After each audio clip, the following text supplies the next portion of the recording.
Qu'est-ce qu'on peut entendre par repli identitaire? Je ne sais pas comment dire ça, mais je voudrais quand même essayer de donner une définition du tribalisme. C'est pas loin de là. Tout à fait. Parce qu'en réalité, le tribalisme commence quand vous commencez à encenser votre tribu contre les autres. Ce n'est pas assumer sa tribalité. C'est quand vous faites de la tribu un facteur d'émergence ou un facteur de recrutement que c'est. Mais pour le reste, chacun peut bien célébrer sa tribu sans que ça ne choque les autres. C'est la compréhension qui est facile. Mais aujourd'hui, au Cameroun, le phénomène est à 3 ou 4 niveaux. Le premier phénomène, le premier niveau, c'est que il y a l'UPC, permettez-moi de le dire. Allez-y. Qui a adressé la politique de réunification, qui n'est pas la politique de l'unification. Nous, on a uni les territoires sans les hommes. C'est ce qui s'est passé lors du référendum, c'était les territoires, ce n'était pas les hommes. Et ça, personne ne fait attention à ça. Qu'est-ce que vous voulez faire comprendre par là? Je veux faire comprendre que la réunification intégrait les territoires, mais également les populations qui étaient à l'intérieur. C'est pour ça que le Cameroun est l'un des rares pays où l'État a précédé la nation. L'UPC entendait par réunification le fait de transformer les populations en un seul peuple, dans le même territoire qui aille à la conquête de sa souveraineté internationale. Voilà le début. C'est de manière que, n'ayant pas suivi cette politique, l'ayant dupliqué, la photocopie n'est que la photocopie. On a réussi à mettre les territoires ensemble, mais on n'a rien fait pour constituer un peuple, parce que de façon politique, ça nous arrangeait. Quand je dis nous, je me mets à la place du colon qui était là avant. Ça arrangeait le colon et le gouvernement post-colonial. Parce qu'en réalité, si le peuple se met ensemble, si les populations deviennent un seul peuple, elles ne subissent plus la pression des gouvernants pour dire que tel est Bamilé, que tel est autre. On a à la fois créé des frontières artificielles entre les peuples, entre les populations, pour exercer ceci. C'est-à-dire, en réalité, lorsque vous partez de Mbouda, pour la différence, c'est ça à quel niveau? Au niveau de la langue, simplement.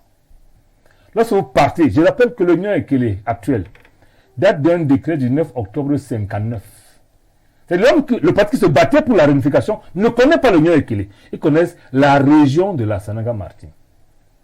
Pour sanctionner ces gens, qu'est-ce qu'on a fait?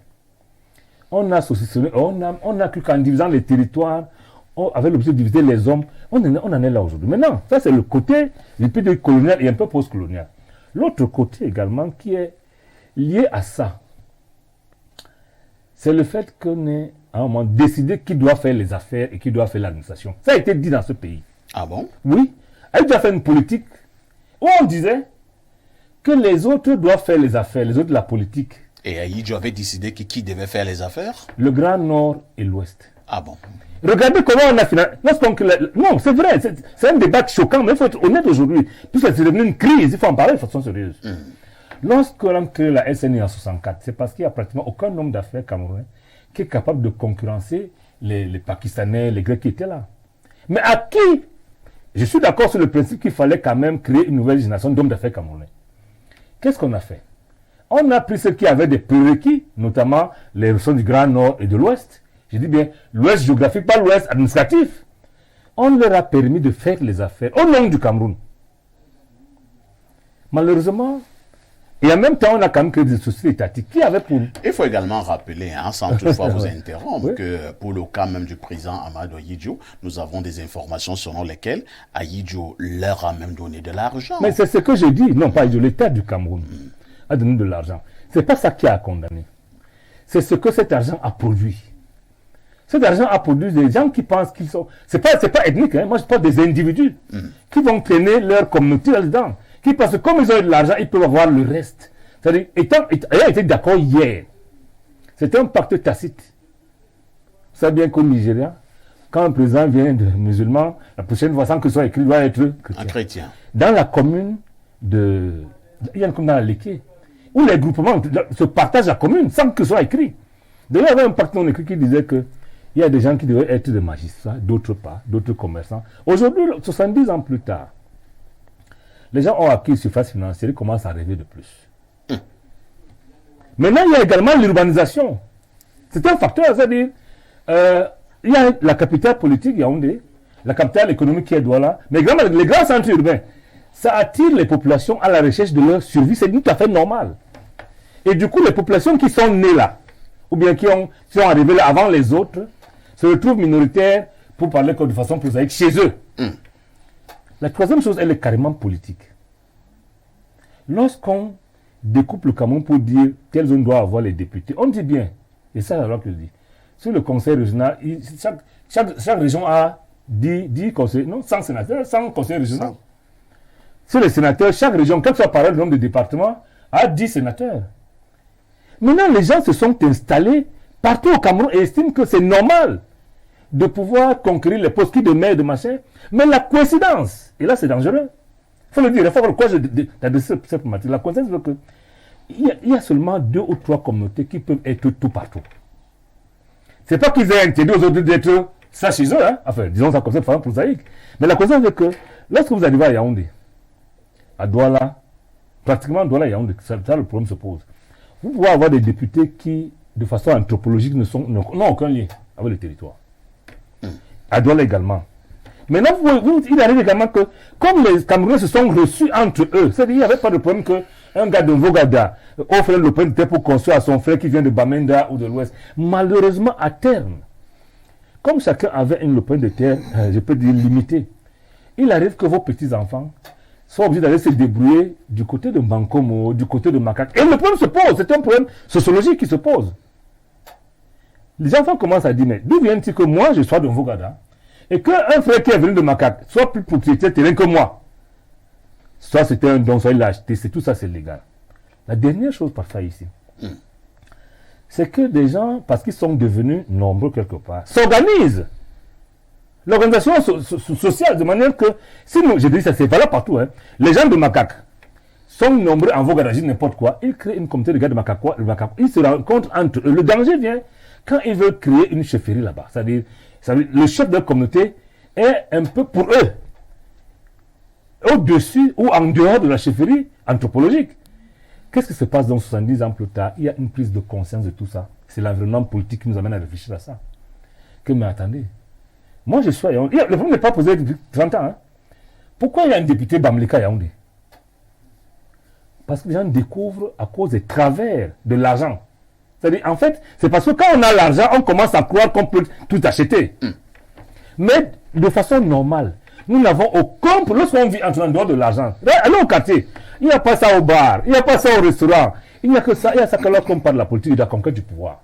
Il faut qu'on ait le courage de cette... Parce que sinon, je rappelle, le problème palestinien parce qu'il est le plus vieux conflit du monde, est lié à la terre et à l'eau. Le problème entre Arabes, Choix et Maché au nord, c'est la terre et l'eau. Si parce qu'on veut faire politiquement correct, parfois ici aujourd'hui, on refuse d'abaisser ça en faisant semblant qu'on n'a pas de problème. Non. Le problème foncier qui se pose et qui se mue en repli identitaire. Vous pensez que c'est un problème sérieux? J'ai dit que c'est un problème très sérieux. Vous pensez qu'il est temps de poser le problème sur la table? Il faut en parler. Je rappelle qu'à un moment, dans le Mungo, le président avait interdit que les halogènes, c'est pas moi qui le dis, hein, aient des titres fonciers. Non, l'expression est même dans d'autres constitutions. Voilà. À un moment donné, les bassins étaient interdits d'aller à l'Émia. C'est vrai, parfois ici. Donc, tout ça mis ensemble aujourd'hui, 70 ans plus tard, les gens prennent conscience que, mais attendez, on va où? Nous avons l'impression que si on continue comme ça, il est possible que les députés d'Union et que les tous demain soient de la Sandra Martin ou d'ailleurs, parce qu'ils sont les plus nombreux. C'est pour ça qu'il faut, de manière qu'on s'assied, qu'on dise, quel est l'objectif économique de notre Constitution?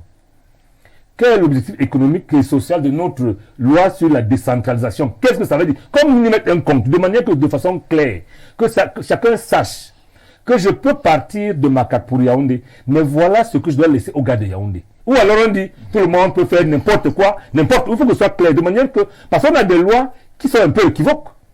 Lorsqu'on parle de l'autonomie et de l'allogénat, il faut bien comprendre que la loi dit qu'on est au Cameroun partout chez soi, c'est vrai.